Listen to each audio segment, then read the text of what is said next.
Soknacki, you'll get the first chance at this one.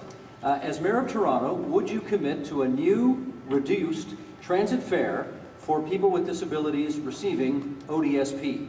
What would be your first step towards achieving this goal?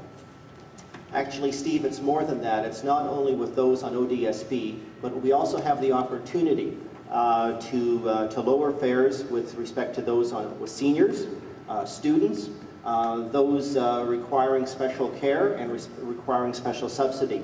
I've always been a proponent of using smart card technology to enable those who need to get along, those who need subsidy, and those who need special care to take advantage of the technology. So it's a great opportunity. It just needs to be implemented, and we need to put the investments in place to make it happen. We need to also integrate with our provincial partners at Metrolinx to make sure all of the pieces come together. It's a priority, and it can be done. Karen Stintz. Thank you.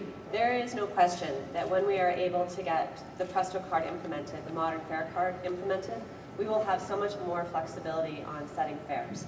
Be it zone fares, be it fare by distance, or be it fares for different categories of individuals, be them students, seniors, or those on ODSP.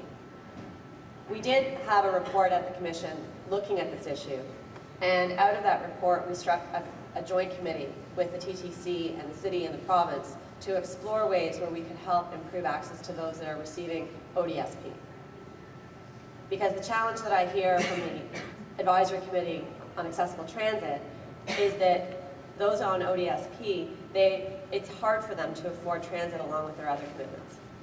And if they can't get to transit, they can't get to appointments, they can't get to their social events, and it becomes harder and harder and harder. So we need to make a commitment to keep fares low for everybody. We need to make a commitment to make sure that those who need it most get the support that they need. John Tory, please. Calgary, Ottawa, Montreal, Oshawa, Vancouver, New York, Los Angeles, Chicago. They've all found a way to do this. And I think we have to commit ourselves to doing exactly the same thing. And you know, it starts, for example, with taking a look, if you could divert people from wheel transit, just 5% of the users could be diverted because transit was more accessible on a financial basis to them, you would pay for the cost of the entire thing.